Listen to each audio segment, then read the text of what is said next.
हमें कैसे कर्म करने चाहिए? भगवान को रख करके निराभिमानी काम करने चाहिए। अगर आप कर्म भी करते हैं तो कर्म को पूजा मान के करें। कैसे पूजा मानेंगे? तो कई लोगों को आप देखेंगे जो हमेशा ये कहते मिलेंगे, कर्म करो। हम तो कर्म पर ज्यादा विश्वास रखते हैं।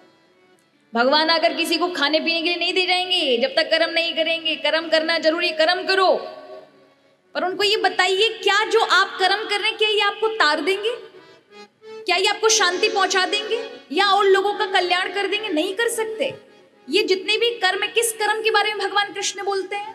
6 से लेकर के शाम के 6 बजे तक जो कार्य कर रहे हैं इसे कर्म नहीं कहते, इसे स्वार्थ कहते हैं, इसे कर्तव्य कहते हैं, जो कि आपको करना अनिवार्य है अगर ये शरीर को रखना है और शरीर से जुड़े हुए लोगों को खुश रखना है तो।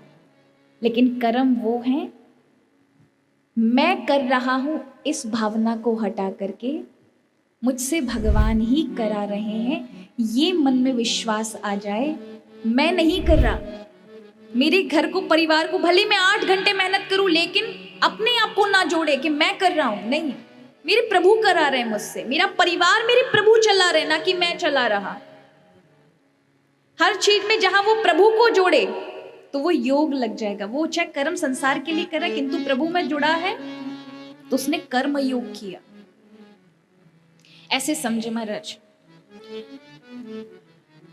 एक प्रचलित श्लोक है गीता का, कर्मण्येवाधिकारस्ते मा फलेषु कदाचन। तो लोग उसका उत्तर देते हैं कि भगवान श्री कृष्ण ने व्याख्या ये की है, कर्म करता जा, फल की चिंता मत कर। कितने लोगों ने सुना है ये? प्राय सबने सुना है।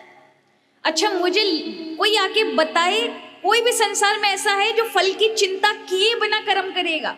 कर सकता है? संभव है ही नहीं महाराज। जब तक आप कर्म की इच्छा नहीं करेंगे, फल की इच्छा नहीं करेंगे, कर्म हो ही नहीं सकता। कोई इंटरेस्ट ही नहीं बचेगा आपका। क्यों करें? फल दिखता है ना, वो मिलेगा तो कर्म करने में आनंद आता है।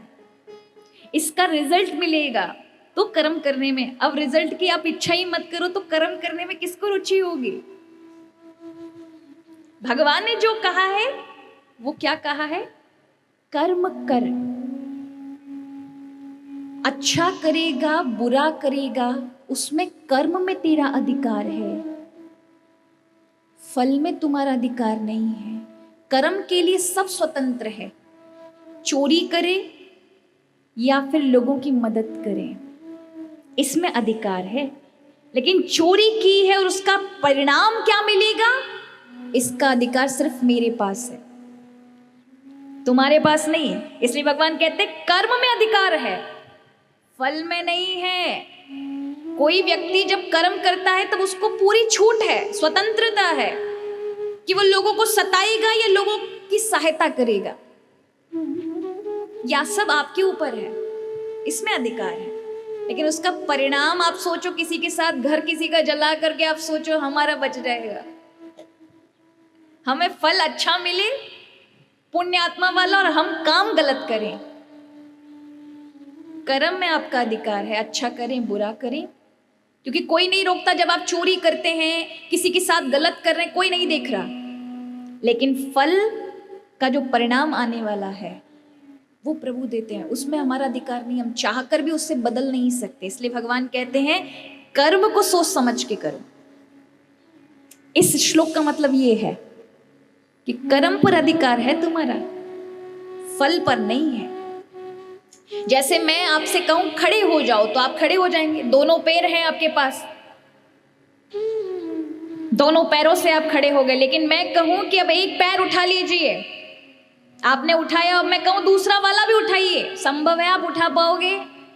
उसी प्रकार जब आप 2 पैरों पे थे तब आपके पास ये चॉइस थी कि आपको ये वाला उठाना है या ये वाला उठाना है, अच्छा कर्म करना है या बुरा कर्म करना है। लेकिन एक बार उठ गया एक भी पैर तो दूसरे वाले पे आप निर्भर हो, यानी एक बार कर्म कर दिया, फल भुगतना ही पड़ेगा, उसे कोई नहीं बदल सकता।